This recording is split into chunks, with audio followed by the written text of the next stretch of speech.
Welcome to the Imperfect Dads podcast. I'm Justin. And I'm Devin. We believe dads care deeply about their family and kids, but they don't always have a space to discuss what their life looks like.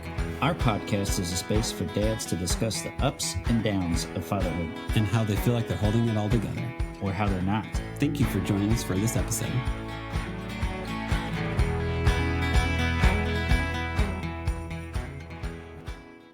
On this episode, we have on Derek Webb. Derek Webb is a musician you may know from his solo career or his time in Caedmon's Call. We talked about Derek's childhood and his time in college, the current accessibility to music and art, how our kids have so many options for careers, drag queens, emphasizing kindness to your kids, learning how to know yourself, and how to be constantly learning. Derek released Survivor songs this year and is currently on tour. Make sure to go to derekwebb.com to find his tour dates and listen to his music. And also just like one more thing. Dad, just start the episode. Oh, my bad. Derek, thanks for doing a podcast episode with us. Absolutely. Really appreciate it. Just basics. How many kids do you have? Ages? All that good stuff. Yes, I have two. I have two teenagers, 16 and 17. Yeah. And so both in high school. And they are with us part of the time. Okay. They're with their mom part of the time and with us part of the time. And so it's kind of one of those half of summers and every other weekends and kind of that kind of deal. Yeah. What's there? I have three kids. Okay. I have a 9, 7, and 3-year-old. Oh. Yeah, the 9 and 7-year-old are 23 months apart. What's the age difference for your daughters? I think like 19. So they're really close. Yeah. Really super close. Yeah. I always, if any of my friends have kids like that close together, I'm like, for the first 2 years, you'll think the entire time, what have I done? And then like a couple years later, you'll be like, oh, they're a little bit older. They're best friends. Everything's great. But having two under diapers was like, we wanted this. We wanted this. Right. We wanted this. But there's also something about kind of getting that whole season behind you all in one run.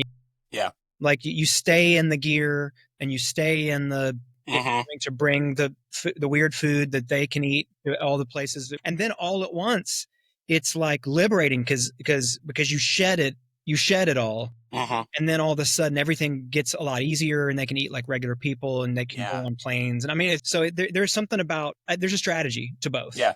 You know, and there's probably like my brother and I are almost 4 years apart. And so we were like the kind of age difference where we would always just miss each other. Like I was a freshman in high school and he was a freshman in college. Like we would miss each other at all the different, and we weren't close enough. I have friends who I guess are about that far away from their siblings and they are close. My brother and I were not especially close when we were young. He was more like having a third parent in the house.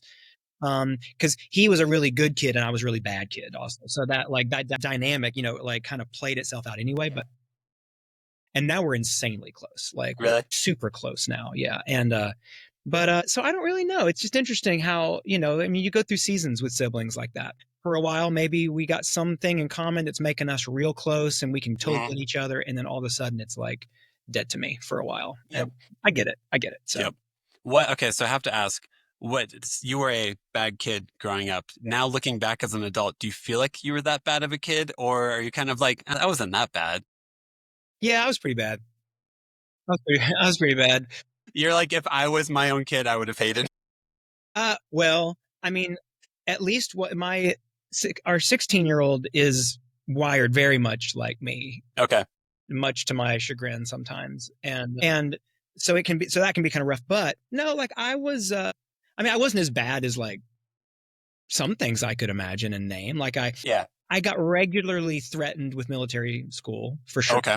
Yeah. Like it was one of those, like I would do another thing after already being in the throes of already being in trouble for a thing. I don't just mean with my parents. I mean with my school. Like gotcha. It was rough. Authority. Oh yes, I can tell you all the stories. And then like there'd be like a pamphlet for like an actual military school that would like show up under my door, and it's like start checking this out because this is where you're headed, kind of thing. Like, you know, start picking out pick out your bunk.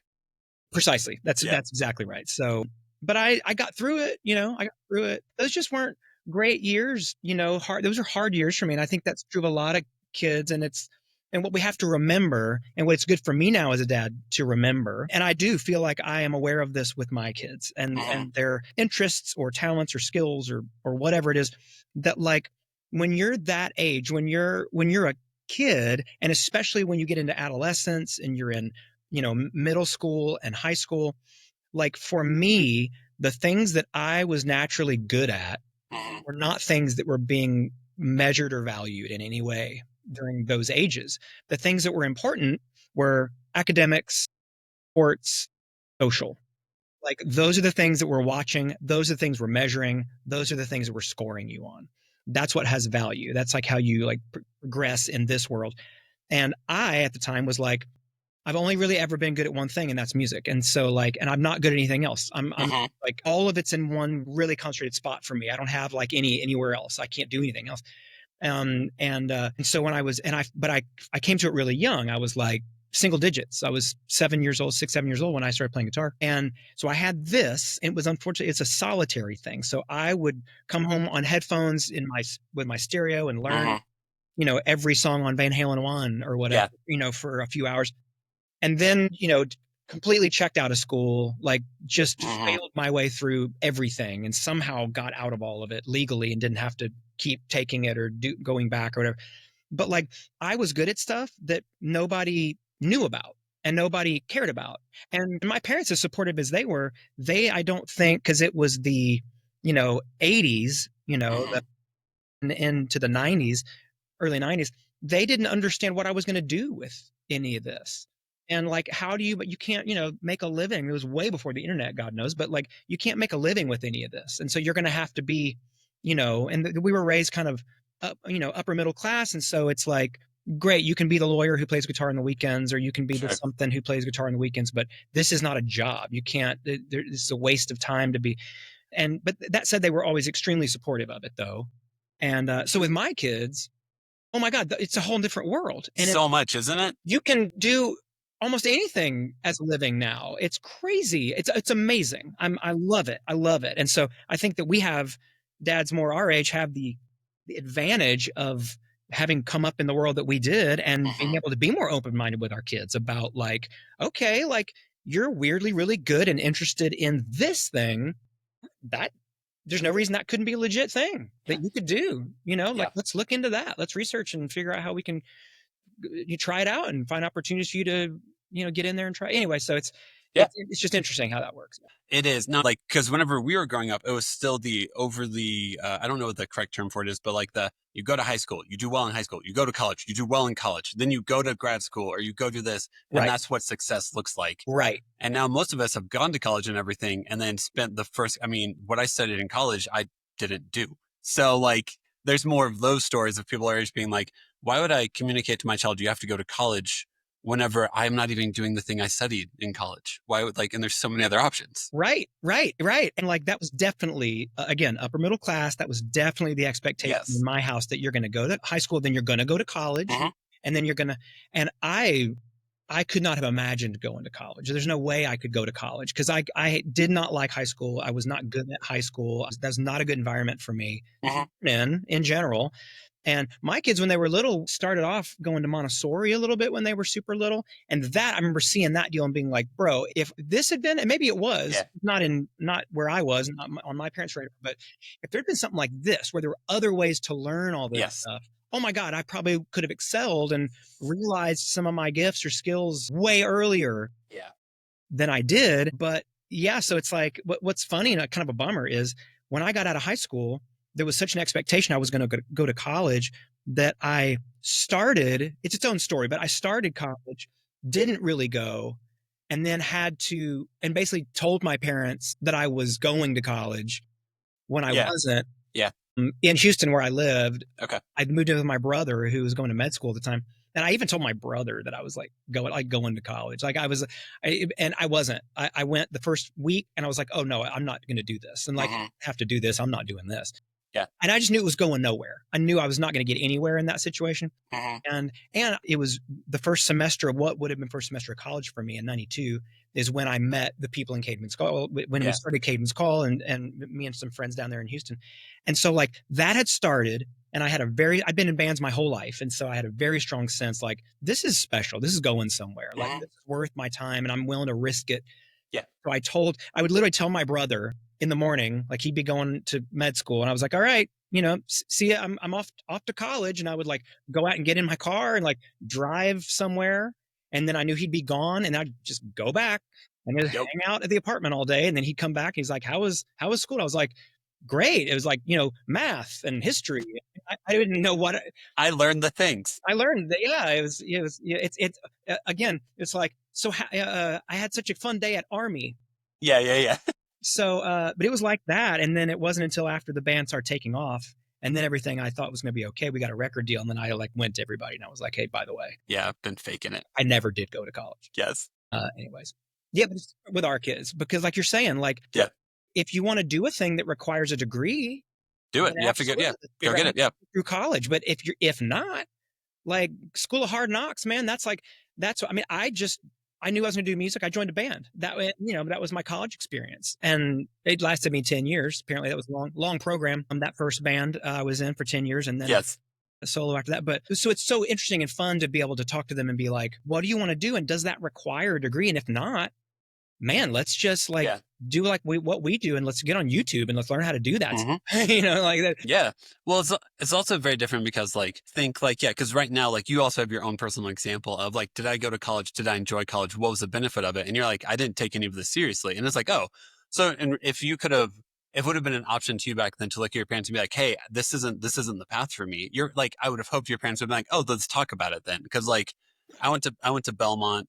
And like, yeah, there were lots of people there, like my freshman and sophomore year, where they're like, hey, I just got an offer to go gig with this guy, to go on tour, to be a guitar tech, to go do this. And like, the reason I came here was for these opportunities. So why am I don't really want to take mathematical reasoning whenever I can go be a guitar tech for a guitarist I love and learn and actually practice a career.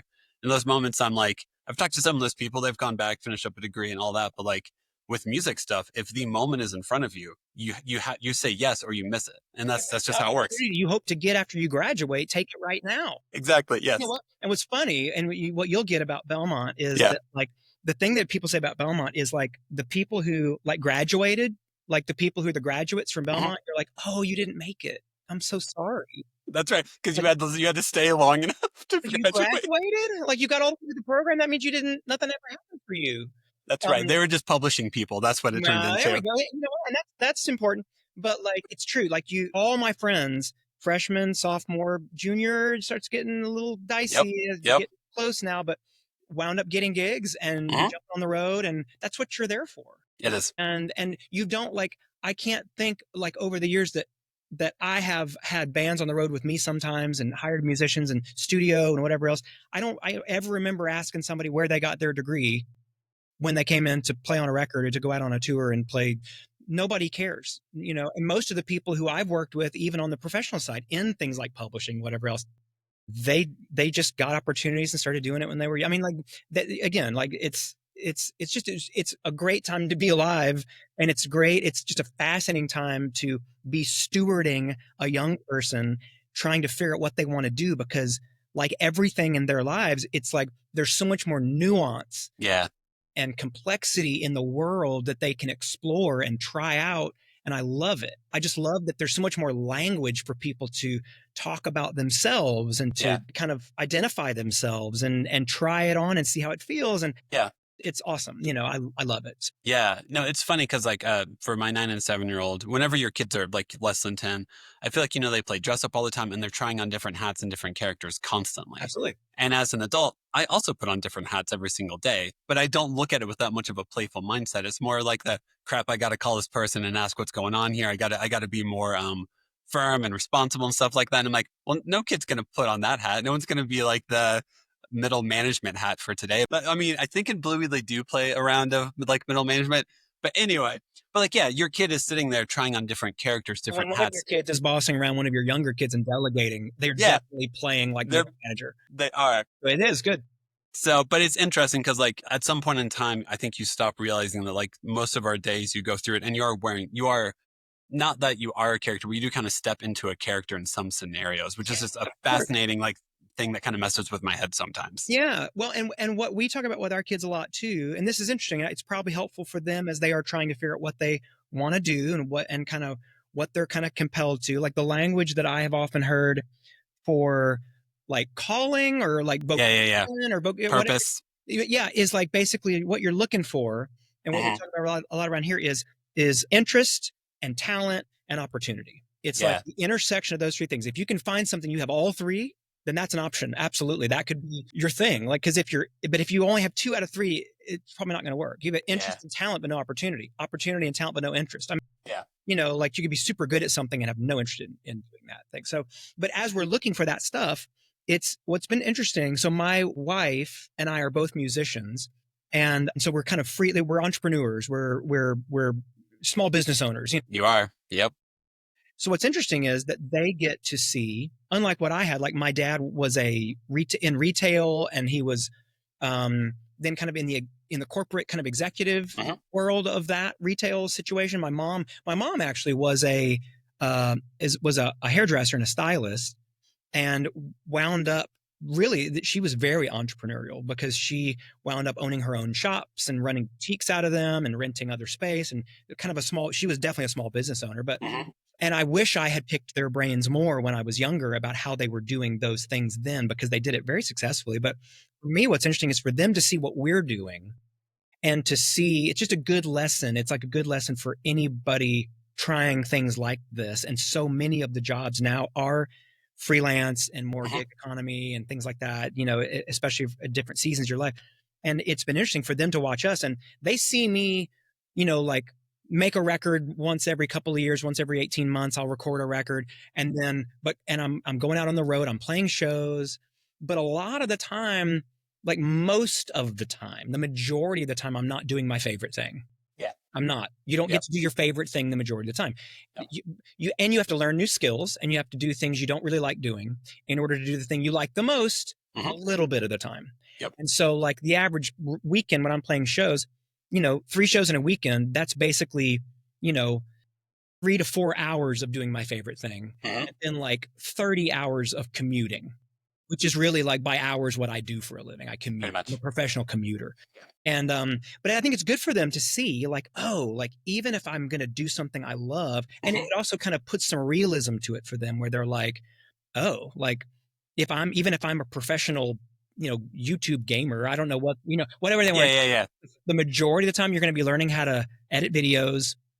You're going to be learning how to tinker with algorithms and figure out how to, but like some of the time, you'll do your favorite thing, but mostly you're going to be learning other skills. You're going to be learning how to work spreadsheets and how to budget and so that's been a really good thing, because we're both in a similar line of work in that way. And so the kids get to watch us doing our job. And a lot of them, they're like, wow, like this is part of what you do. Like this doesn't seem that fun. I'm like, it's not that fun. Not in the service of subsidizing my ability to do my favorite thing. And the one thing I feel like I'm, that I have that intersection of those 3 things, it's worth it. And it's part of it. And so they have a more realistic sense of like what it could look like for them to like work. And No, I mean, admin is necessary for anything that anyone does.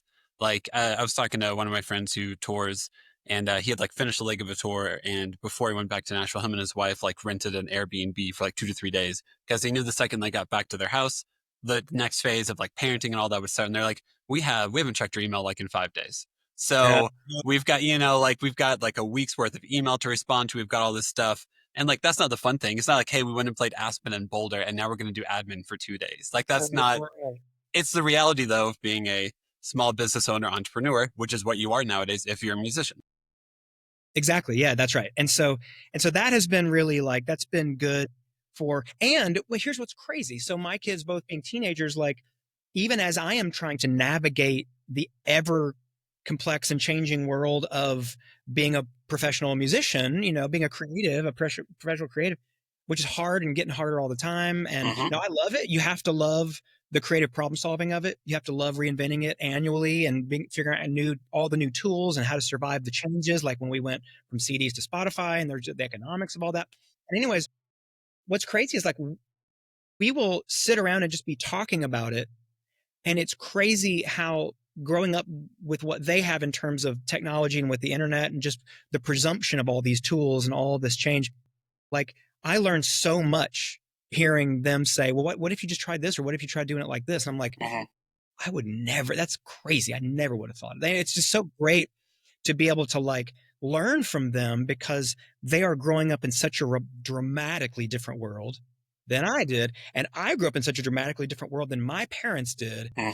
Obviously, we're seeing, it's Moore's Law, but we're seeing like just the exponential change of reality that, and by the time they have kids maybe someday, and I cannot imagine what that world's going to be like, and just how insane the curve is getting. It's just almost straight, vertical, in terms of just the rate of change and what they have grown up with and what I grew up with.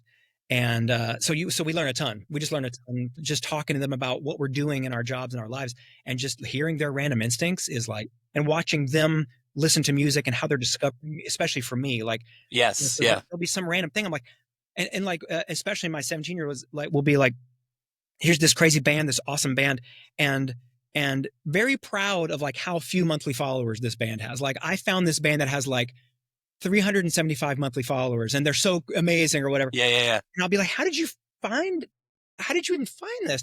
And hearing the random breadcrumb pathway. Yeah. I'm like, okay, that's what I need to figure that out. Because I'm trying to help people find me. Yeah. Like, I'm trying to be found. Yeah. So how in the world do I? And so it's great. It's just great having teenagers around. Is awesome. I mean, it's hard to explain to people, or like to explain to the youth, that like whenever growing up, like I'm from Southern Indiana, so small Midwest town or smallish. And like the only way I heard new music, because you couldn't order CDs online, like whenever I was growing up, it wasn't until like in college when I could. So like I hoped that Best Buy carried the CD that I wanted to listen to, or FYE. And if that didn't happen, then I was hopeful that whatever I downloaded from LimeWire didn't kill my computer later. So those were my two options for finding new music. That's right. Yeah.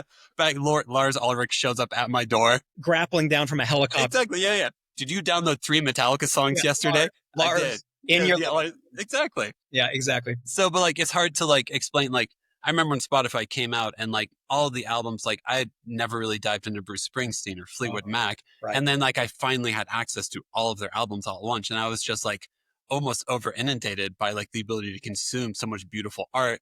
And I'll be interested to see if like our kids, because they've grown up with so many options, if they'll be better at deciphering what they like, because they've always had the options to say no to things. Whereas like, is it in front of me? Sure, I guess I'll listen to it. You're totally right. But the problem then is, you make such snap judgments about like, you listen to a thing and within seconds you're on to another thing.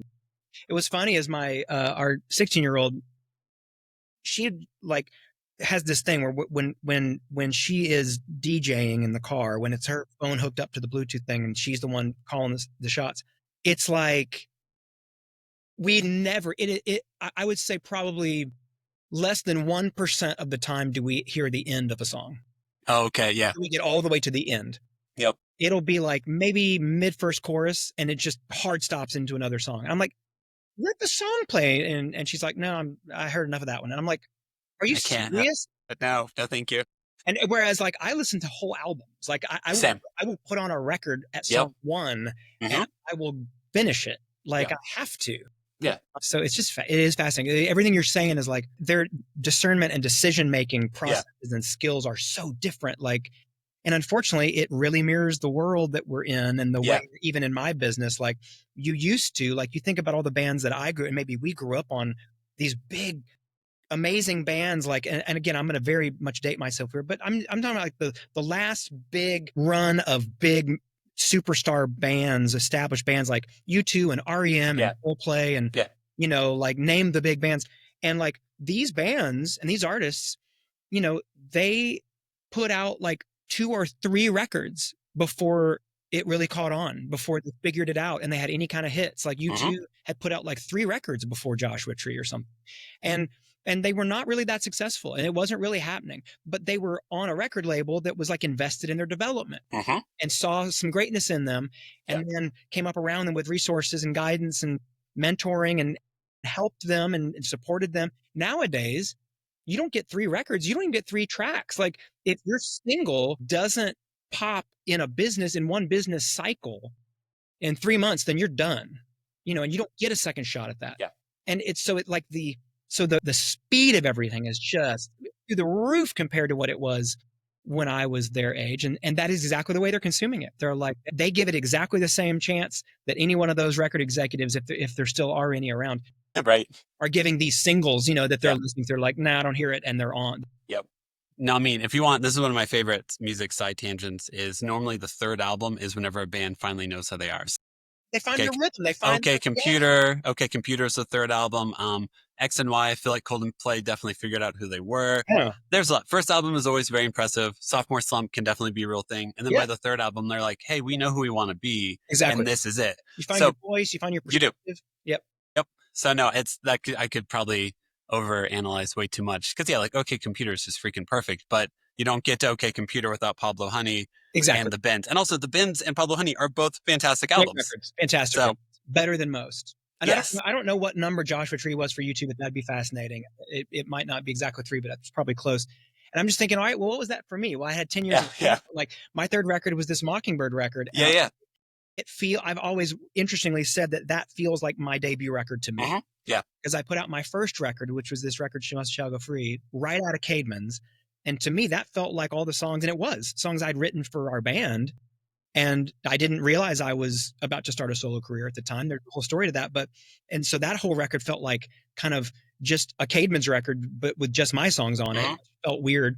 And then my second record was kind of like me clearing my throat creatively and just I figured, okay, well now who am I when I'm not in this call? Yeah. And then Mockingbird, my third record, was the first record that I was like, okay, I think I got my perspective now. I think I know what my voice is. Yep. And that is where I started. So you're totally right. Like it's crazy. It is. I mean, Suburbs by Arcade Fire, like it's just, I'm sorry, I'm going to stop the list now because it's one of my all-time favorites. But all that to say, I do think creative energy, trying to find your voice with that is fascinating because like what I'm asking of you as a musician, as a creative type, is to share your vulnerability with me so that I can relate to it. Yes. That's it.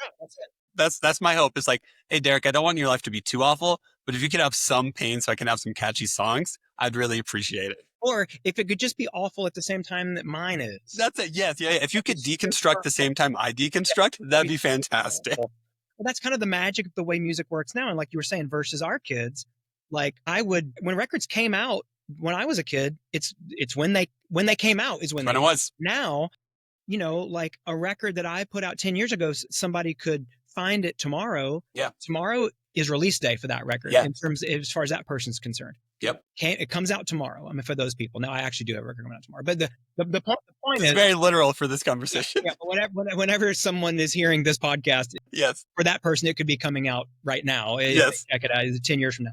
But it is. It's true. It's true. It's really and I remember like staying up, and to hear records, like to go and like lining up at record stores that would stay open for big releases, and you could get it like that night at midnight, and you go put it on and like sit with headphones, listen to the whole thing. But I'll tell you, with my kids, they do. Although the majority of their listening seems to be this rapid fire thing that we've been talking about, they do though. Both of them do seem to have certain artists and types of music that they do revere and is meaningful enough to them to where they really will like sit and experience it. And it's not all of it, but they do. And I don't know if all kids are doing this or just, musicians' kids, but it's cool. It's cool that like that it does still have that power, even kids these ages, to go pretty deep. I mean, when I was a kid, it was different, but I was listening to whole albums and I was going really deep with artists and they're just going really wide, with artists. And there's something cool about that too. Yeah.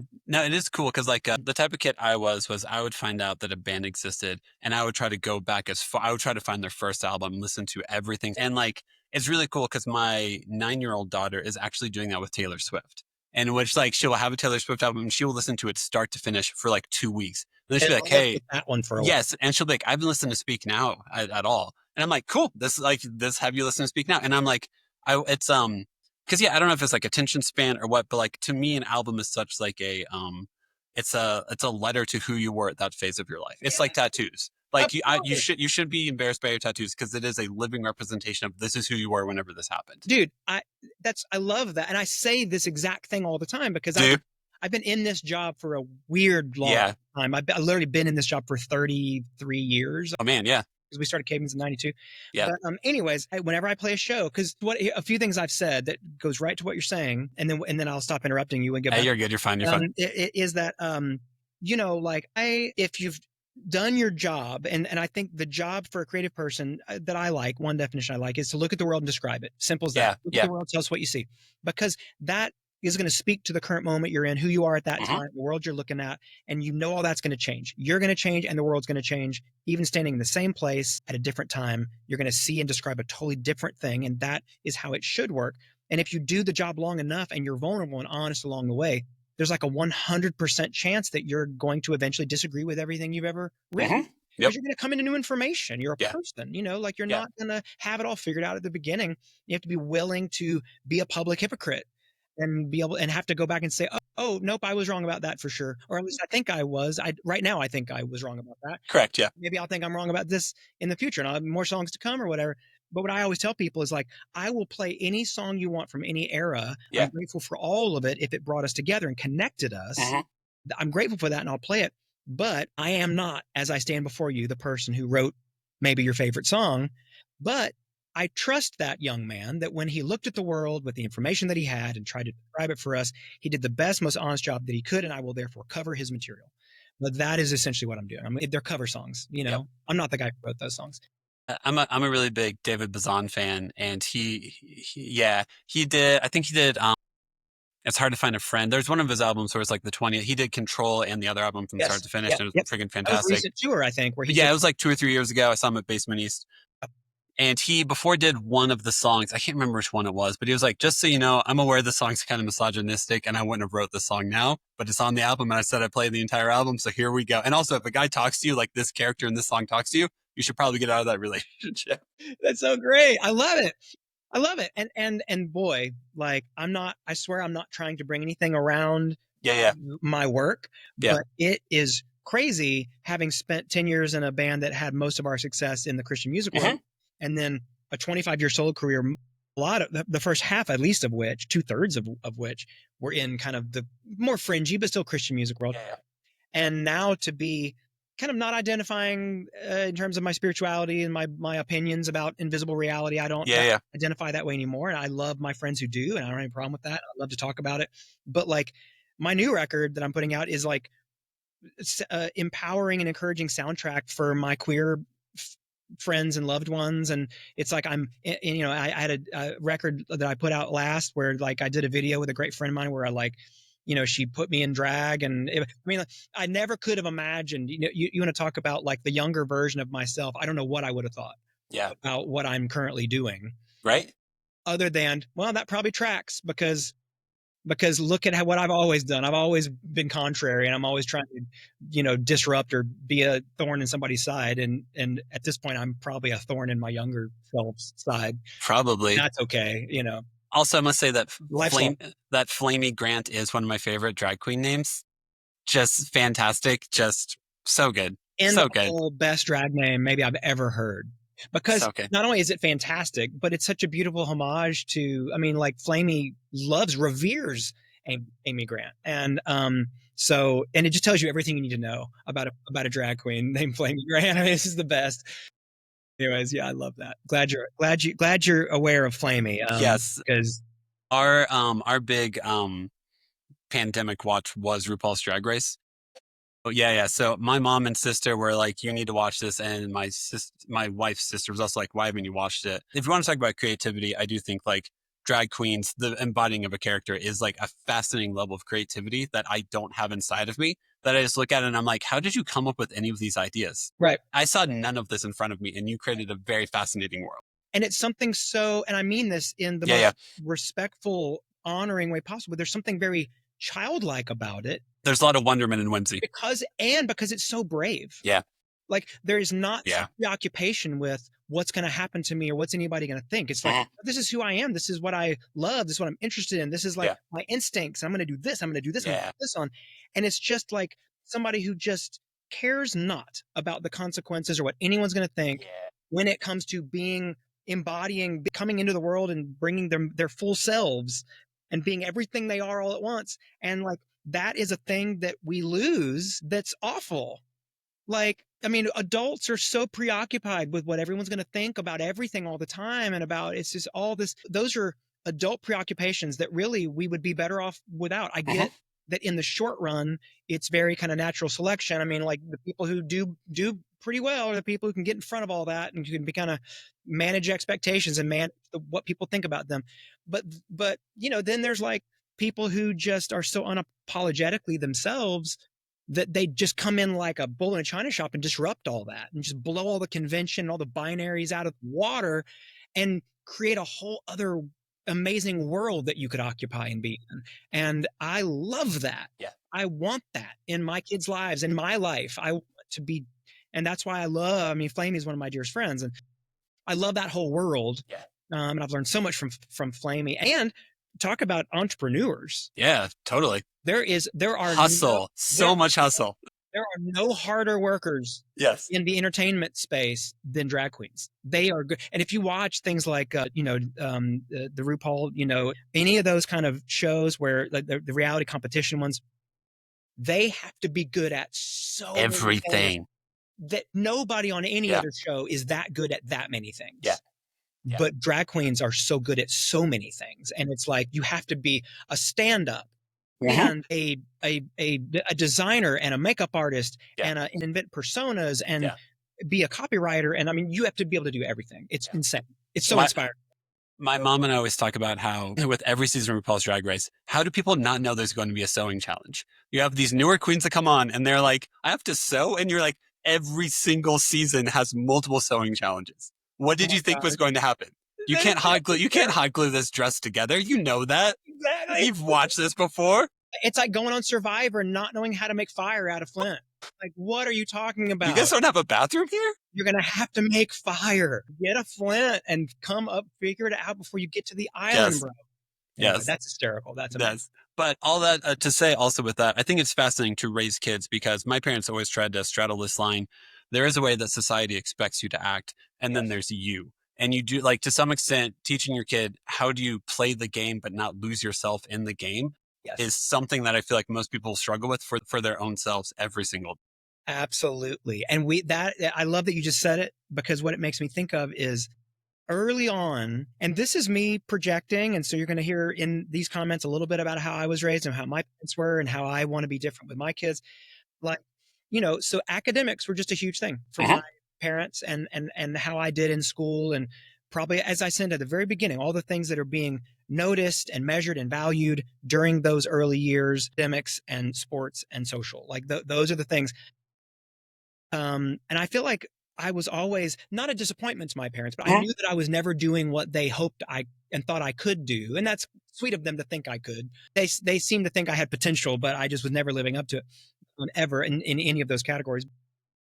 But I remember kind of once our kids were school age and starting into where it's like, probably not elementary, but starting in middle, and definitely in high school, where it's really hard and you're being, and there's a lot of your identity that can get really wrapped up in it. And some of that's just unavoidable. And some of that's just the journey of self-discovery and figuring out how to figure out what of these things that are part of the things you are doing, how much of those things are part of who you are. One of the things that I remember saying to my kids really early, and I say it to them all the time, is like, just so you know, when it comes to like a report card, or it comes to a progress report, or it comes to a call I got from a teacher, or a situation with whatever, what I tell them all the time is, just so you know, I receive no information about you from your teachers and your school.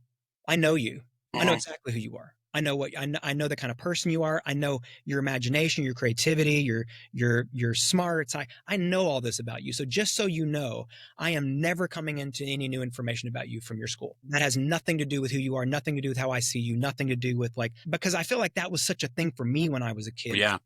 And I was just under the shadow of that. I remember when I was in high school, my parents, it got to be so hysterical that I could never make good grades. I could never manage to get more than maybe an 1A, mostly D's and a lot of F's.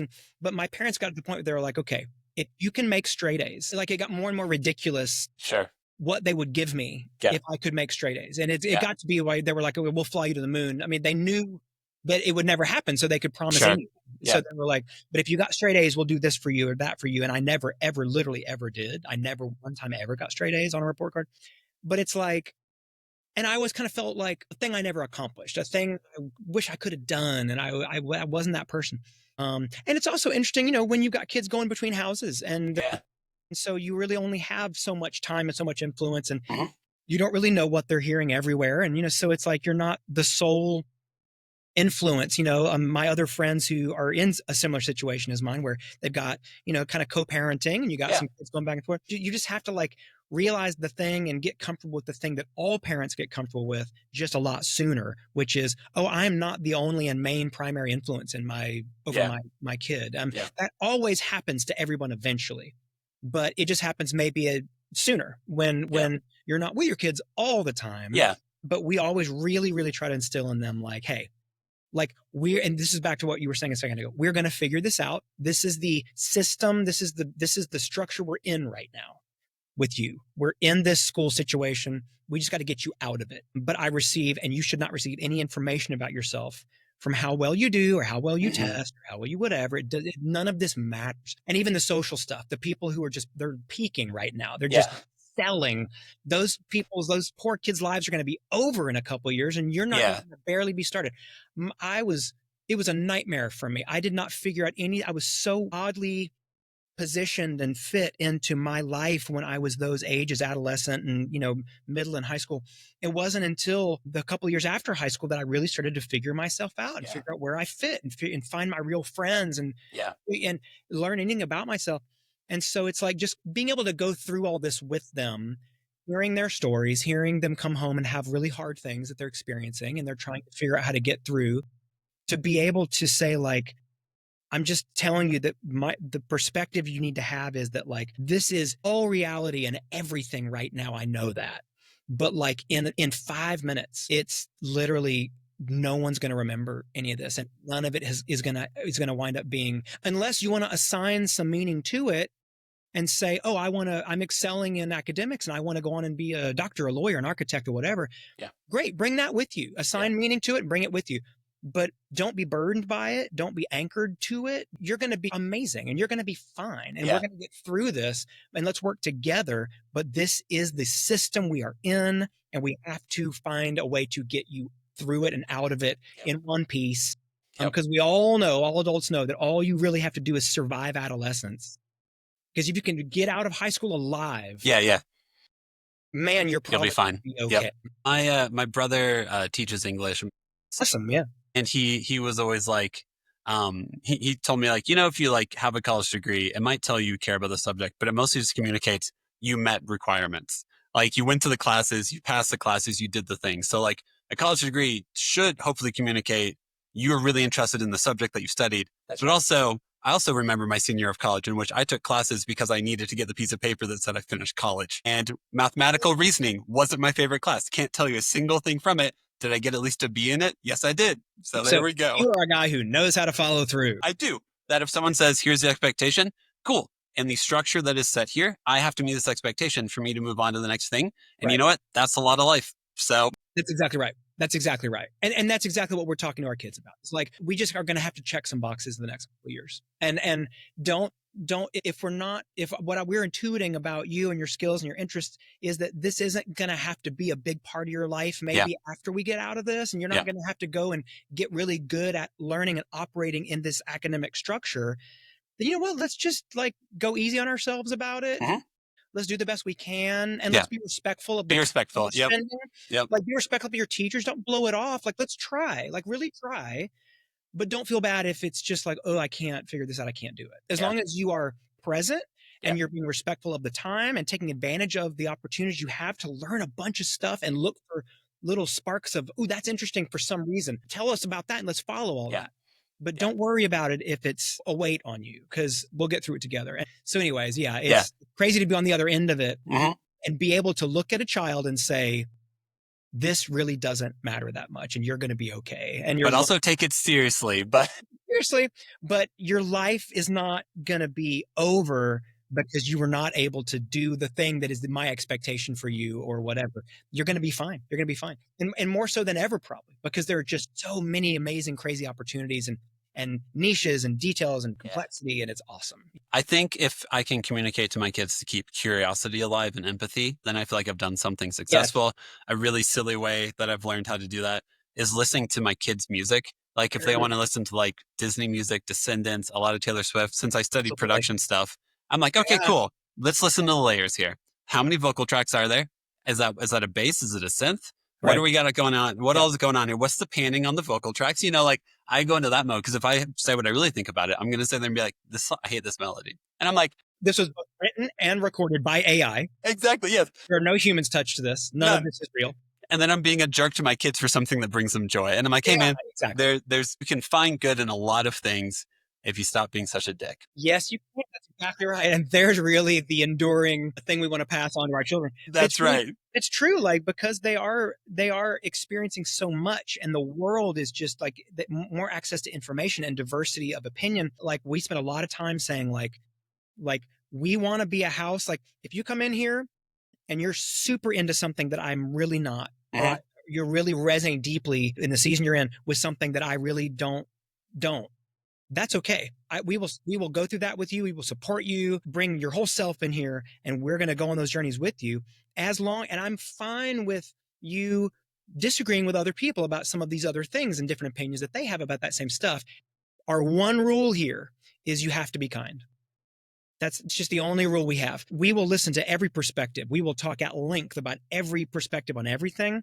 But the point at which the only thing I will correct you on really is you're not being kind though. Like, you're not treating people in a kind, and it's honestly just a bad advertisement for whatever your opinions are. Because, if your opinions about, especially when it comes to things like spirituality, if whatever your opinions are not making you more kind, then that's not a good advertisement and no one's going to be interested.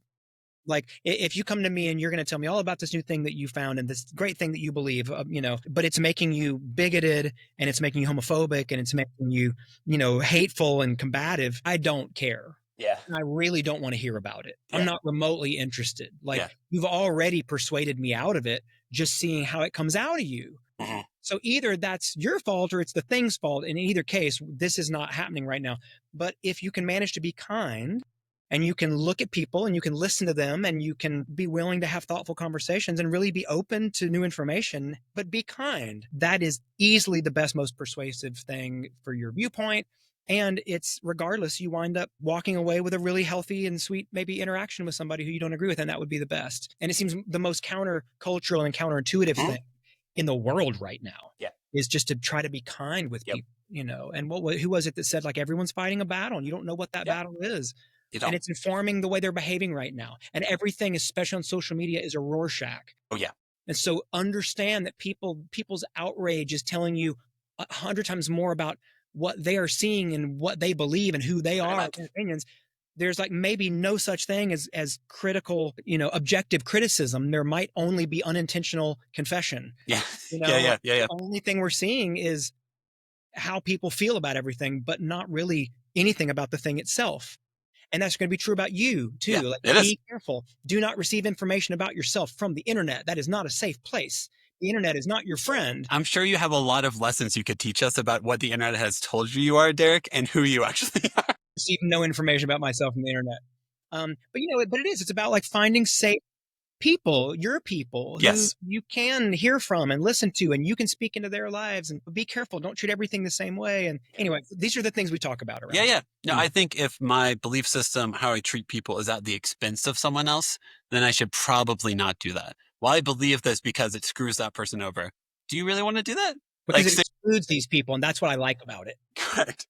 And I even have a lot of smug elitist tendencies based on the music I've already told you that I listen to. Right. So but in my older, I don't respect. Also, his third album, very experimental, very good. If you think about it, yeah, exactly, it is. Yes, think of my favorite. It's a top 5 record of all time. Apartment Number 29, beautiful, extremely weird. It's just the whole record, so good. Anyway, look at you. I'm proving my theory correct. I love it. I love it. You're going to go down a rabbit hole for the rest of the week I thinking really about it. I really do want to go and look at a bunch of artists and be like, oh, What's their third album? Oh, that is. third? That's whenever, yep, it's a thing. No, just I think kindness, curiosity, and empathy. If I think of what's the best version of myself, is whenever I'm curious, empathetic, and kind. And whenever you tell your kid to act a way, if you aren't acting that way, your kid's going to know it immediately and they're going to tell you it every single day. And so if you're going to choose a value system, choose one you can actually be. It's kind of helpful. That's correct. Because exactly what you're saying, like, because if you're not also being empathetic and curious and kind in the way that you parent, you're gonna wind up down, you're gonna unravel that all the way down to just do it because I said so. Just because I said so. We don't need to talk about a thing. I don't need to just do it. I said it. I'm your father. I said I'm your father. Yeah. I mean, and I get, okay, I hear you parents. I know there is a point at which I get it. Sometimes that's the moment. But if that's your just immediately shortcut go to every single time, but why are we doing this? I want to talk about it. Don't talk back to me. Just do it because I said so. And I don't ever want you to talk to me about anything. Yeah. It's like, but no, be curious with them. Like you said, listen to their music. Yeah. Be kind, be empathetic. Imagine you're in their place and think about how you would want somebody to talk to you right now. And it's like, those are, no matter what else, no matter what they wind up doing, college, no college, professional, corporate, indie, whatever. Yeah. If they're being those three things, man, it's a leg up on everybody. It is. It is. So it's better. Life's better. Yes. All right. I'm going to start wrapping down the episode. Okay. So Derek, how we end every episode is we ask every guest 5 questions. First question, do you remember if you had any backup names for your daughters? Like any names you almost named them? What a great, yes. Oh, sure. Okay. And what's interesting nowadays, yes, for sure. Okay. Is that like kids wind up either growing into names. A lot of kids wind up going by middle names. And then sometimes kids, come up with whole new names that just is so much more of an expression of who they are and that they want to go by, nicknames or chosen names and that sort of thing. And so, but yes, I mean, I think every parent, like the challenge is like, how many family members can we honor with this one name? How many middle names can you have? Yes, exactly. One of my kids has 2 middle names. So like 3 names and a last name and a nickname. So it's like 5, we're up to 5 on that kid. But anyways, and some, like, so for my, our 16-year-old, his name is Carter, there was a minute where my mom's mom, my grandmother on my mom's side, her name was Clementine. And there was a second where Clementine might've been the name, but it's like, it's like crazy how people wind up growing very much into their names. And it's this crazy thing that like, you give them way before you know anything about them, but then it really does. You're like, whoa, that's look at that kid, look at that kid being that name. So anyways, yes, of course. Yeah. Next question. Do you have a favorite TV dad? What a great question. It's so funny. As soon as you said it, and now I'm going to blame you because this is where we started our conversation before we even started recording, but is definitely going to be Michael Bluth. Okay. I mean, he's incredible. He was a single dad. And I mean, he did a great job with George Michael, obviously, if you're a Arrested Development fan. He did a great job with that kid. What a sweet kid. No, so I love Arrested Development. I love Michael Bluth. But like, you know what? I think that, so I was about to say Friday Night Lights. I was going to say Coach Taylor. Coach Taylor. Yeah. I think Coach Taylor is maybe one of the better TV husbands. Yeah, that's true. Yeah. And TV dad, yes, but yeah, and wow, I'm so glad you didn't like prep me with this question because it's all I would have thought about for the last week. Because you're like, I need the answer I'm here. being totally serious. Yeah. I mean, I'm going to be thinking about it all day, and I shouldn't say more because otherwise this will be another hour. So this isn't one of the last 5 questions, but let's have one question for you. What do we always say comes first? Breakfast. Family.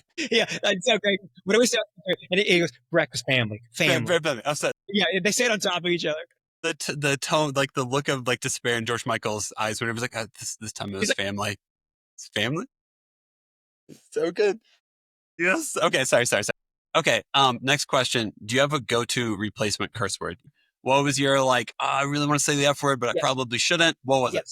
Yep. Okay, so this might not be the answer that you're used to with this question, but we've always had kind of progressive views on this sort of thing. Okay. Because I'm a writer. Yeah.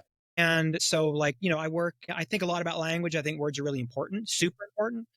And so from a very early age, just as early as I thought the kids would even remotely understand what I was saying, and hopefully before their other friends started to discover profanity, what we always said around our house was, there is no such thing as good words and bad words. Okay. We don't use that language. There's no such thing as bad words and good words. In other words, there is no inherent goodness or badness or like special or evil, or because that tends to be the thing, is like you hear the profanity, you're like, ooh, there's something bad and special Yeah. about that word, and when I say it, it's got some kind of power. Mhm. It doesn't. It's a word. It's sounds you make with your mouth. If we went to another country, that word would be meaningless, or it could be a good thing. And there's things that we say in our language that are just sounds we make with our mouth that are absolute profanity in some other country. And so these things are relative. Any word can be, every word that you are using has a lot more to do with the intention that you're using it with. So it's like any word could be a bad word if it's used to hurt somebody, and any other word could be useful if it's being used intentionally for a purpose. So the way we talked about around our house is, there's not good and bad words. There are sometimes words. There are some words that are just for sometimes. They're not for all the time. And sometimes words is how we would refer to profanity. And it's like, and so these words are, though, for sometimes. They're not never. And you can use them, and you can, because I do it in my music. I have put profanity when I was still in my Christian music days. I would selectively put profanity into a moment of a song, because that, for the same reason that like Tony Campolo had that great quote where he was in front of a bunch of church leaders and some giant thousands of seats, and in like Detroit or some city like that, and he said how happy he was to be there, and he's like, I'm just dismayed because as I came in here today, just to see the thousands of people who are homeless, who are living outside of this beautiful venue that we're all here warm, and they're outside. There's thousands of homeless people right outside that we all walked right past to get in here, and nobody in this room seems to give a shit about it. And then he would pregnant pause, and he would say, and the worst thing is that most of you are more outraged that I would use that word than you are outraged about the living conditions of all these people right outside this venue. And it's like, it's great judo. And so, so I think it's useful. Profanity can be extremely useful. A siren on top of an important idea. Like, look over here. Profanity is quick about that. And so sometimes words, that's what we've always seen. Next question. Do you have a favorite kid's toy or activity, something you did with your girls, maybe when they were grown up or so, that was like one of your favorite activities to do with them? I mean, it was like a lot of Legos. Legos are the best. Yeah. Like, just the best creative toy. Minecraft is kind of the digital version. Very much so. It's like there's no point and there's no enemies, and you just build crap everywhere. You just like take everything you can find and build stuff with it. So like stuff like that. I mean, I think I had some incredibly sweet memories of like early concerts, first concerts with each kid, and just how mind blowing, to be there the first time that a kid sees like an arena show. Yeah. And like, and actually most recently, I mean, even well into teenage years, but we've seen Billie Eilish the last 2 times that she's been through Nashville. Yeah. And all of us just sob watching a show like that, because of how much that music means to all of us. And anyway, so I think probably a lot of it for me is going to be music, but it's like being with them and knowing that like a question you answer your whole life is, what was your first concert? What were your first early memories of a concert, music, an album that you listened to? And so to get to be there fully aware when they're like having their first experiences and get to watch and be there and steward has been sweet. So I think it's probably something. Nice. Okay. I'm going to switch up the last question just because I feel like this one would be fun to ask you. What was, or what is your least favorite kids show? Like a show your kids used to watch all the time where like, I freaking hate this show. This show is trash. I know earlier to be curious about what they like, but at the same time, there's some entertainment where you just look there and you're like, this is trash and I hate this. There's no redeeming it. There's no good quality. Yes. What a great question. I know that we were like we tried really hard because, when you have like parents who are all artists and stuff like that, like you want your house to be a place where they're not going to watch the absolute trash. Yeah. Shows that are just like there to just numb and stun them, entertain them. And so there's gotta be, though. I mean, here's what's crazy. And again, this is not the answer you're looking for, but what's crazy is very early on, what would substitute in the house for cartoons and things like that we thought would be more constructive and interesting and good for their brains or whatever. is we would put on concerts, like concert films. And there were a handful that the kids grew up watching a lot and really knew really well. One of them is like, there's this Tom Petty show that he played in his hometown that was like part of a deluxe package of a thing we got. And it was like kind of late in his career, but it was incredible. And the kids knew like that thing front to back. Yeah. The Last Waltz, the band, the Martin Scorsese documentary about the band. Like that's one of those where like they'd be watching it and would say like Joni Mitchell was about to come out. They'd be like, Joni, like, That's cool. Joni Mitchell, and like, I mean, it just knew all the songs and knew like all the beats of it and like all the, and so I think that was kind of our little like, disruption to trying to have some of that. Like we've really tried to steer clear. And you know what's funny is like I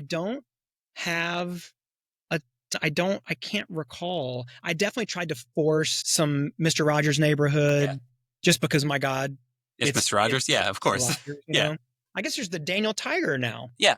Yep. Which is in same the family. Yep. neighborhood thing, and which is really sweet. But I mean, he's such a hero. And anyway, so I wish I had like a great example of like the I don't know, even like the Wiggles, or I don't know. Is that even a thing? I don't know if it is anymore. I mean, the Wiggles were like early 2000s. Yeah. I don't know.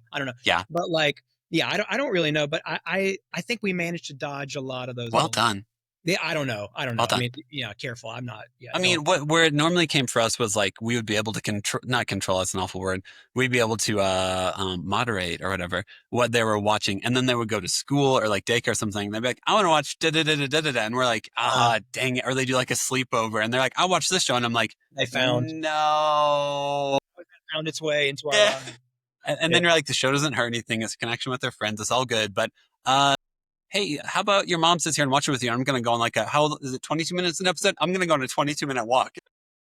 Okay, I am recalling all these Baby Einstein YouTube videos that was just like, and that wasn't, the only thing annoying about those was like, this stuff is huge. It's the biggest brand. It was so giant. Yeah, it was huge. And be watching these videos, it would be like a toy and a hand slowly picking a thing up and putting it on the top, and the little penguin going down the thing, and then the weird hand coming and putting it on, and that for like 45 seconds, and then another thing with like a weird manicured hand coming over and doing a thing slowly and moving a toy over to here, and it's just all this, and I was just like, what is this? Like, I'm in the wrong business, dude. Yeah.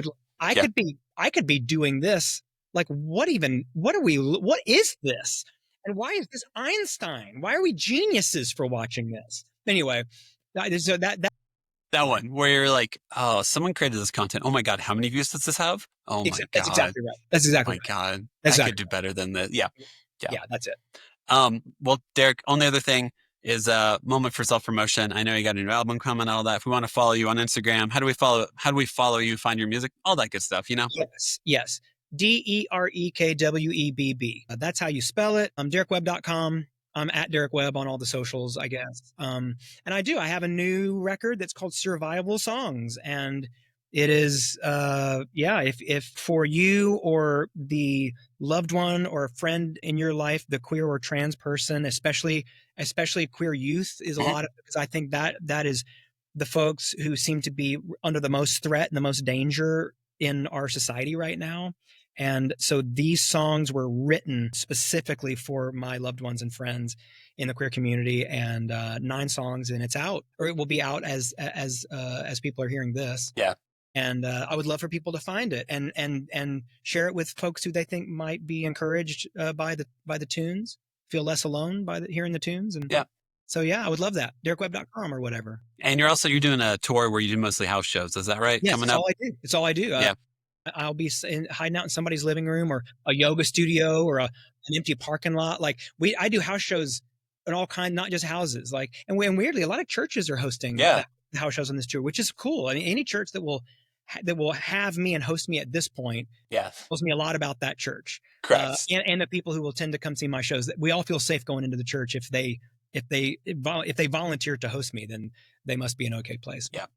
So there's a whole tour all the way to end of the year and probably well into 26. So I'll be in somebody's living room somewhere. Come and say hi. Perfect.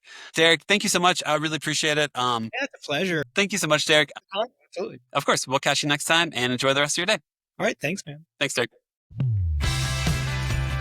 Thank you for listening to the episode. Make sure to follow us on Instagram at The Imperfect Dads Podcast. And make sure to subscribe and rate us 5 stars wherever you listen to us. The music is provided by the Wildfeathers. And all episodes are produced and edited by me. Make sure to tune in Mondays for new episodes.